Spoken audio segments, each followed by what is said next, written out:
Alrighty lads, it's me, Alex from the Back Four podcast, and welcome back to a brand new video on the channel. And yes, surprise, surprise, I still actually do full form content and not just YouTube Reels. And to prove that, today we're going to be back today with another video, and today's video I'm going to be, suggesting one signing that every A-League side needs to make ahead of the upcoming season. Now, I actually intended to make this video a lot earlier. Obviously, I couldn't do that because I had some problems with scheduling and stuff like that. However, I'm finally getting this video out of the way now before any of these other clubs have a chance of actually making more signings and making me look like an utter dumbass. So let's get this out of the way now. We're going to be going through club by club in alphabetical order and listing one signing that either I feel like could make some good immediate impact to their starting squad, or maybe I feel like they'd be a good prospect for the future. Maybe it's a case of an Australian player needing to come back to the A-League ahead of the World Cup to get game time. Who knows, really? Let's go over every single A-League club and one signing that I think they should be making. Before we get this video started, I just wanted to introduce you guys to a brand new thing on this channel, which is going to be my channel memberships. Now, as you guys may have noticed, if you go into my description, go into where the subscribe button should normally be, you may have an option to join for the channel memberships. You can use this to support me on a month-to-month basis financially, to help me make these videos more often, and also just to show your support in general. You can join on either one of three plans: Silver for $3.99 a month, Gold for $6.99 a month, and Diamond for $9.99 a month, all with exclusive perks and loyalty badges and custom stuff that I will be adding in the future, as well as discounts on merchandise, which will be coming at some point in the future as well. So make sure if you want to support me with that, you go down below and join the channel memberships. And as always, thank you so much for your support. Now, to kick off this video, we are going to be starting with Adelaide United. Now, Adelaide are an interesting team. They've actually got quite a strong starting 11, and there's not really any points where I can look at their team and say that they're particularly weak, apart from one, which would have to be CDM. Now, CDM is going to be a big issue for Adelaide. Obviously, Tunnicliffe and Isaias on the way out. Isaias with his retirement, Tunnicliffe because the Adelaide coaching staff tried to run him down physically, which is just messed up in itself. But it's really an area they have to be investing in, especially with the emergence of Ethan Alagich now attracting heaps of European interest. I have a feeling like maybe he won't go this window, but it is something they're going to have to address in the future. And this could be a perfect opportunity for them to bring in a young Australian CDM who could really use some senior football and could potentially be a big moneymaker for Adelaide going forward. Now, the signing that I'm going to suggest for Adelaide is going to be that of Chris Donnell. Now, for those of you that don't know Chris Donnell, and I don't blame you, he's a young CDM applying his trade currently in Fulham, though his contract is expiring and he will be leaving the club. Now, he's a player in particular that I expect to either stick it out with an English, maybe League Two side, or come back to Australia looking for some senior football. And I think Adelaide would be a really good fit for him. Now, the reason I say Adelaide specifically is because I think they'd be looking for a direct replacement for Isaias. Now, obviously, Isaias not only provided good technical quality on the pitch, had good versatility, and was a quality leader. Chris Donnell not only has applied his trade mainly at CDM for Fulham, but has also played at centre-back and has recently captained their under-23 Premier League 2 side, which in itself makes me feel like he has a lot of the qualities necessary to come into a side like Adelaide, who may be looking for that sort of next young star midfielder that can come through after Alagich does leave and really be a foundation for this team for the next few years. I think it's beneficial both for Adelaide to have someone like Donnell with his versatility and his obvious leadership qualities, and for Donnell to be able to expose himself at the A-League level and get consistent football. He's someone that I definitely feel like has the qualities to play for the Socceroos in a few years, but his next move is going to be an important one, and it's for that reason why I feel like Adelaide could be the perfect option for him. Next up is going to be most recent A-League minor premiers Auckland FC, and I'm going to be suggesting the signing of Sarpreet Singh.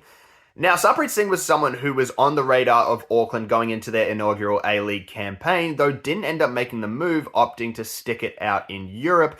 However, his contract is expiring and he's going to be looking for his next move.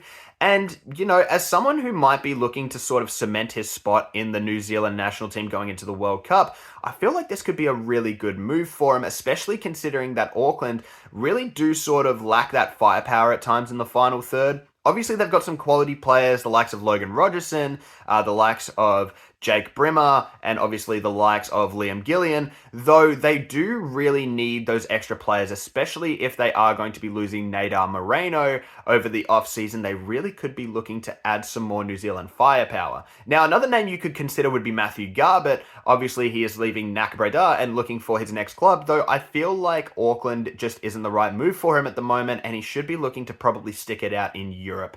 For that reason, I feel like Sarpreet Singh is someone who's at a good age range where he's had enough experience over in Europe and is ready to sort of make that big play back in the A-League where he can really shine and sort of kick on to the next level ahead of the World Cup. It makes perfect sense for Auckland, in my opinion. They need that extra firepower. I think bringing in a New Zealand international would just make so much sense for them and maybe even give them that extra sort of visa spot they need to strengthen elsewhere.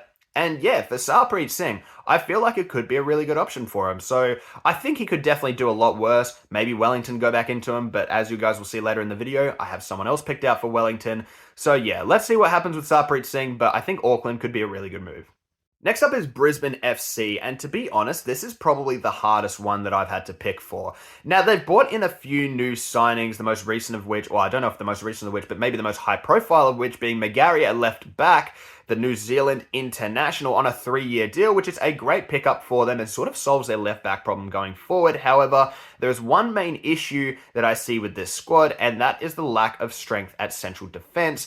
And it's an area that I really feel they need to invest in heavy going into the upcoming season, but maybe they do need to bring in some new young prospects, especially considering that Lucas Harrington is leaving overseas to join the Colorado Rapids in the MLS. And it's for that reason that I'm suggesting the signing of Nathan Paul.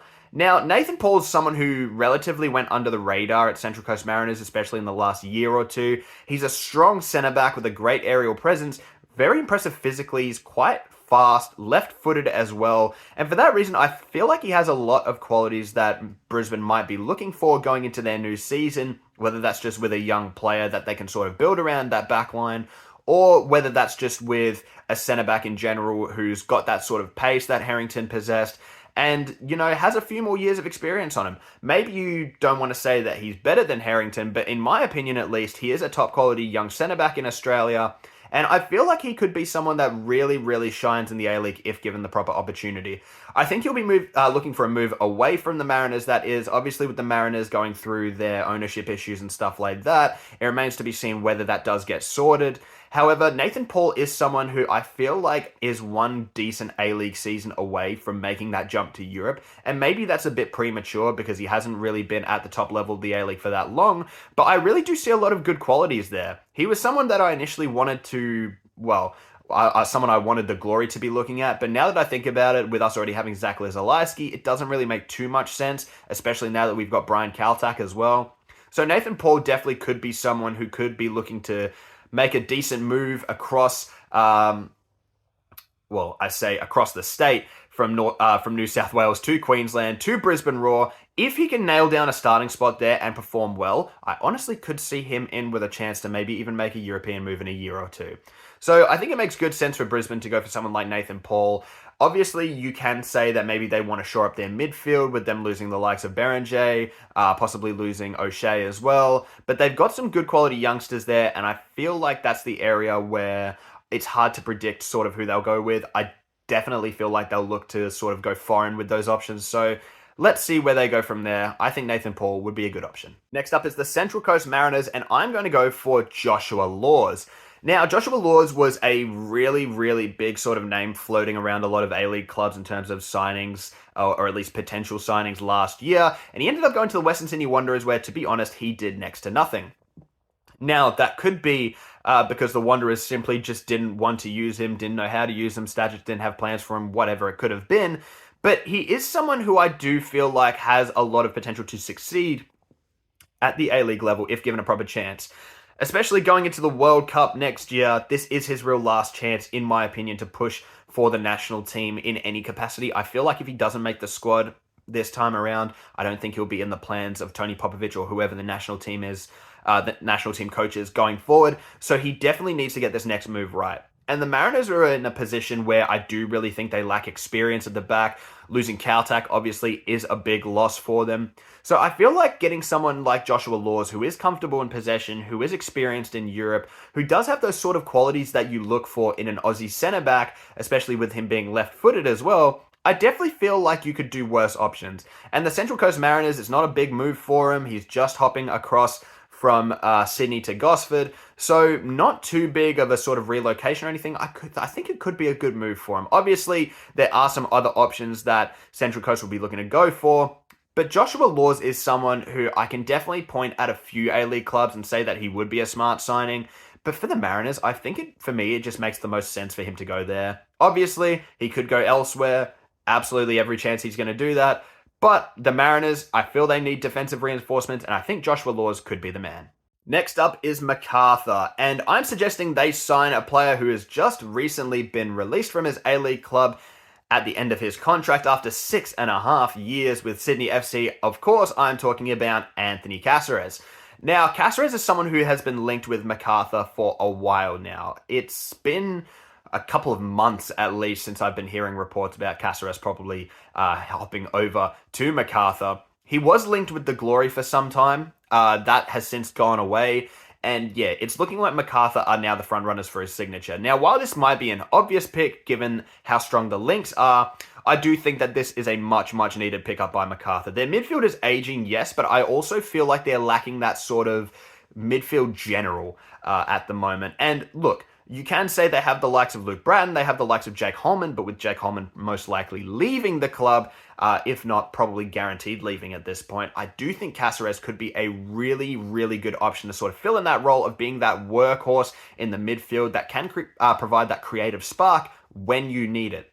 Now, obviously, he's not going to be that sort of standout midfielder that's going to go and do everything for MacArthur, get their assists and their goals and do all the playmaking, but he is a vital workhorse in that MacArthur midfield that I think will be much needed going into the new season. Especially if you are going to pair him alongside maybe a bit of an older, more experienced CDM, you do need someone there that is able to work and has the technical qualities to be able to match that. And Anthony Caceres, I think, can just be a top pickup for any A-League side, to be honest. But MacArthur, I feel like, would be the side that he'd be more likely to end up at. So therefore, Anthony Caceres is my pick for the Bulls.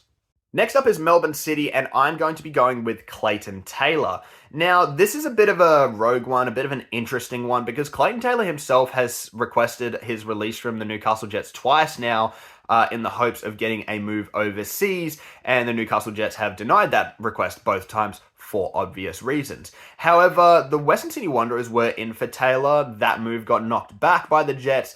Melbourne City are another club that I feel like could be in the market for a big sort of left winger. Now, obviously, you have the likes of Jonathan Cohen, who performed really well. It's yet to be seen whether or not he's going to be re-signing with the club. Obviously, you had Marco Tilio, who performed fantastically in his loan spell there, but now he's back at Celtic, and it's unclear as to where his future does lie, whether that is with Celtic or on loan in Europe or even back in the A-League. So for someone like Clayton Taylor, who is looking for that next move to maybe sort of raise his profile ahead of a big European move, it makes a lot of sense to me that he would try to at least force a move through to someone like a Melbourne City. And Melbourne City, I feel like, are in the value for that sort of creative spark off of the left wing. If they are going to be losing Cohen, it's going to be a big loss for them. But I feel like Clayton Taylor is definitely someone who is not only a serviceable option, but maybe even in some areas an upgrade to Cohen in terms of the fact that he is younger, has a much higher ceiling, and of course allows for Melbourne City to use a visa pick elsewhere, which I feel could be crucial to them going into the next season. So obviously Clayton Taylor, he could be going off to Europe. I think honestly that probably will be where he goes if he does end up leaving the Newcastle Jets, probably to Scotland or somewhere like that. But for Melbourne City, this could be a potentially massive coup. Could end up being signing of the season, to be honest, if Clayton Taylor does make the move and eventually kicks off. But I don't see it happening. I think it's relatively unlikely. However, I am going to include it because I feel like for all parties, apart from the Jets, obviously, this would be a very smart move. Next up is the Melbourne Victory, and I am going to be going with Aiden Hustic. Now, Aiden Hustic is someone who definitely needs a move back to Australia. He struggled consistently for game time in Italy, with Salernitana, and he's definitely someone who I think has fallen out of the favour of the Australian national team squad. This is really his last chance, in my opinion. Now, Hrustic on his day provides unbelievable quality to the midfield. It can't be argued. He's easily one of our best midfielders on his day. However, he's had a really inconsistent run recently, especially with the national team, with injuries, and then on top of that, not getting game time in Serie B. Though he has been sort of promising in sort of moments, he hasn't nailed down any sort of consistent starting spot. A move back to the A-League is the perfect time, especially now, for him to regain that spark going into the World Cup. I feel like he's one of those players like Josh Laws, where if he doesn't make this next World Cup squad, I think he's done for with the Australian national team. And that's not me saying that he's not a quality player still, it's just me saying that you have all these quality Australian players coming through, especially young attacking midfielders, the likes of Jalen Pearman, even the likes of Adrian Segicic, that you look at someone like an Aiden Hrustic and you think, okay, well, if this guy can't even get a nailed-on starting spot in Serie B, or he's not willing to make a move back to the A-League, what value does he actually provide us in the long term going forward? And for that reason, I feel like Hrustic now absolutely needs to make a move back to Australia. Otherwise, I do not see him making the World Cup squad for Australia. I do not see him making an international appearance again for Australia in a crucial game. I feel like ultimately this is make or break for him. Melbourne Victory, of course, went off on a bit of a tangent about Hrustic's importance here. Melbourne Victory need a new sort of cam, in my opinion. They need an attacking force that can sort of drive that team forward. You have a lot of really, really good wingers. Obviously, losing Daniel Arzani to Ferencvaros sucks. However, you still have the likes of Nishan Velupale. You still are probably going to be looking to bring in a really good young left winger. And Hrustic could be someone, in my opinion, if Machach doesn't work out, that could sort of provide that spark that you need going forward, that bit of quality, especially quality with set pieces that I feel like at times Victory are lacking. So ultimately, I think it's a good move for Hrustic. I think it's a good value move for Melbourne Victory if they can get him on a relatively cheap deal. But even if he costs a little bit more, I have the feeling that the Victory will be able to afford that. So for the Melbourne Victory pick, I go with Aiden Hrustic. Next up is the Newcastle Jets, and I am going with Max Burgess. Now, Max Burgess is, on his day, one of the, I'm not going to say the most exciting A-League performers, but is a guy that can just pull something out of the bag when you need him to. Has a lot of sort of good physical quality for a cam. He is very tall, very sort of imposing with his game, and it's a sort of build that you don't really see a lot of in Australian football, to be honest. He is into his 30s now, so maybe not sort of the kind of young prospect that a lot of clubs will be looking at, though I feel like the Jets could be looking for someone with some more attacking quality. Now, obviously, if they do lose Clayton Taylor, that sort of, I guess widens the range of players they'd be looking at a little bit more, but Max Burgess is someone who, even as an impact player, I feel like could be a massive get for the Jets. I feel like he is good enough to actually start for Newcastle, but whether or not he actually does remains to be seen. Now, they are linked with him. He has had a few clubs linked with him, that being Newcastle, the Central Coast Mariners, and Western United as the main ones, though I definitely feel like a move to the Newcastle Jets could be the best move for him in terms of getting game time. I don't think he'll be pushing for an Australian national team spot anytime soon, but as someone who is maybe looking to stick closer to home and is maybe looking to sort of get more consistent game time going into the last few years of his career, I feel like the Jets could be a really good option. Next up is my club, the Perth Glory, and this is going to be one of the more out there picks, though I do feel like it's realistic in its own ways and could potentially see the Glory rocket back up to being a top A-League club if it's done right. That is the signing of Joe Lolley. Now, obviously, there's been talks of Joe Lolley going to Perth in a potential swap deal with Adam Taggart. That is not going to happen. Let's just get this out of the way. There's no way that the Glory are going to get rid of Adam Taggart to an A-League rival or to any club unless they are getting significant compensation for it in terms of a transfer fee, and I just don't see it happening regardless. Now, with Joe Lolley, I feel he is exactly the type of player that the Glory need at the moment. You have lost Jalen Pearman, so you do really need that new replacement cam, and obviously you have the likes of Sebastian Despotovsky and Adam Bulgaria, though I don't feel like they're ready to take on that responsibility yet. Obviously, you have other players around the A-League, maybe the likes of Danny De Silva, which you could be looking to bring back, but if there is one player currently in the A-League that could realistically make the move and would just absolutely transform this team in so many ways, it is Joe Lolly, in my opinion. He's going to provide unreal quality from set pieces, from free kicks, from corners, and just in terms of his playmaking, the link up with Adam Taggart has me salivating at the thought of it. The guy provides unreal quality in terms of his dribbling, not as quick as he used to be, obviously, but still good enough to dance around A-League defenses when need be.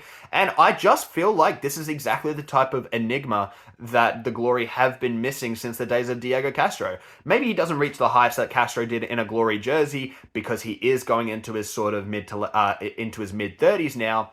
But I still feel like if you can get this deal done relatively cheap, and I don't think Lolly will come cheap, but if you can get it done for an affordable price where it's not bankrupting the club for the next few years, especially going into the more strict salary cap next season or the season after next, I definitely feel like Lolly could be a smart option and one that could potentially transform the Glory in terms of their attacking sense if they're going to be pushing for a top 6 spot this season. Next up is Sydney FC, and we are going to be suggesting the signing of one Paul Okon Jr.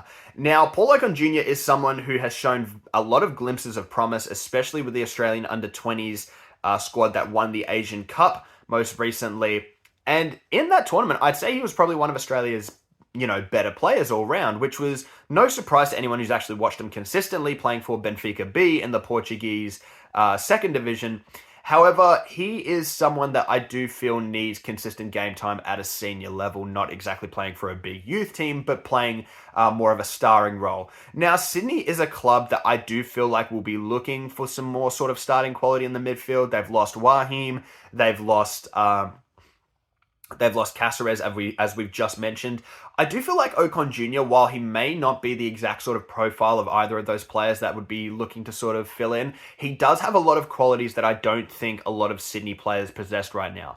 If you could somehow, in a Sydney team, if you can somehow work out a double pivot of Paul Okon Jr. and Leo Sainer, I think that has the potential to be the best double pivot in the A-League, if not the best hands down. And Paul Okon Jr., while I do feel like he's not ready to sort of being that rock that you build your entire team around, he has a lot of potential.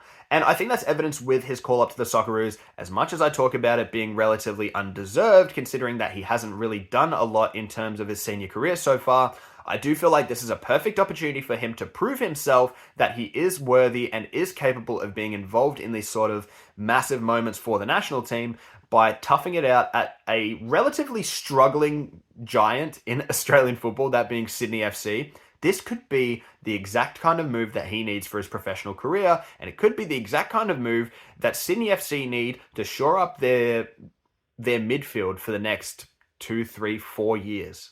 We're heading back over to New Zealand, this time for Wellington Phoenix, and for them I am suggesting the return of the Wayne train. That is right, Ben Waine, I am suggesting for him to return to Wellington Phoenix, where he had his big break only a couple of years ago before making his big move to Plymouth Argyle. Now, he was someone who relatively struggled for game time in Plymouth. Showed a lot of promise in areas, scored some good goals, but never really nailed on that starting spot that he really, I wouldn't say deserved, but would have been hoping for, especially considering his A-League form.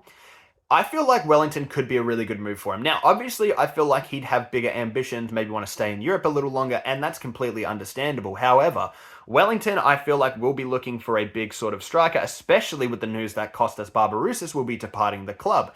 And for that reason, bringing in a striker who still has ambitions to play at a really strong level is probably still pushing to, get in and around that New Zealand national team squad, and could have the potential to even replace someone like Chris Wood when Chris Wood does eventually retire. I feel like Ben Waine could do a lot worse than a move back to the Phoenix right now, maybe even just for a year, so he can consistently build himself back up into that top form, get that game time going, and rebuild himself ahead of another move to Europe. I feel like this makes almost too much sense to happen. Waine needing the move to sort of seal his spot in the New Zealand national team and maybe even build himself up ahead of a move to Europe. And, Wellington obviously needing that new striker to replace Barbarouses. You could do a lot worse. You could certainly do a lot worse. Obviously, I'll say this with a few people in this. I don't think Ben Waine would go back to the Phoenix at this stage, just because I feel like it would make more sense for him to stay in Europe. But if the Phoenix could get this done, it could be a potentially massive coup. Next up is our penultimate team, the Western Sydney Wanderers, and I'm going to be suggesting possibly the biggest signing of the video so far, that being Massimo Luongo. Now, Massimo Luongo, I don't know if he would be done in Europe. I do sort of get the sense that maybe he would be looking for a move back to Australia, maybe not necessarily this season, maybe the season after. However, I feel like he's sort of done with his ambition of playing for the Socceroos. Maybe he does want to look to get back into the side, but I just feel like maybe it's sort of past his time a little. Obviously, I still think he has the quality of being in the Socceroos and could be a potentially really good experienced pick going into the World Cup next year. I just don't know if I see it happening with Tony Popovich still being the coach. Despite all that, I feel like the Wanderers really do need that sort of just massive force in the middle of the park. And Luongo is someone who has the technical ability that I think they would need if they're going to potentially put someone like an Oscar Priestman next to them, or even look to bring through any more, promising young midfielders like a Skick Luna or someone like that. I just feel like this could be a really good move for the Wanderers. Now, maybe not the best move for Luongo. I will say that now. I don't think Luongo right now would want to make a move back to the A-League. Maybe he does. I'm not Massimo Luongo, so I wouldn't know. But I do feel like maybe this isn't the exact time that you'd want to do it if you were Massimo Luongo, just coming off the back of playing in the Premier League with Ipswich. However, if the Wanderers could potentially get this done, this would be an insanely good signing. An absolute belter of a pickup. And there's other options out there for CDM, of course. You even have the likes of Ryan Edwards coming off of his stint in Spain. However, I don't think you can get bigger in terms of bringing a player back to Australia than Massimo Luongo coming back to the Wanderers. Well, I say coming back to the Wanderers. Coming back to Australia to play for the Wanderers. This could be a huge get, an absolutely huge get. And look, there's a few signings in this video where you maybe point your finger at and say, that's just not going to happen, Alex. You're an absolute idiot for suggesting it. And this is probably the biggest one of all. However, I just want to throw out some suggestions there and say, hey, look, if the Wanderers could get done a move for Massimo Luongo, that transforms their entire midfield. And obviously they probably have bigger priorities right now, given the fact that they've just lost Nicholas Milanovic and probably will be looking to bring in a replacement winger. But come on, you can't tell me that they wouldn't at least froth at the idea of bringing in Massimo Luongo. And you know what? I'm going to say it anyway, because that's my opinion, and, have that if you disagree. For the final team of this video, it is going to be Western United, the club that is constantly on the verge of going under. And let's throw them a bit of a nice one here. I'm going to suggest for them the signing of Jayden Kucharski. Now, Kucharski is someone who is definitely going to be leaving Sydney, and for a while was actually linked to the Glory. I was very excited about this, but it's looking like that is long gone, and he is now most closely linked to a move to Western United. This would be a perfect move for Western.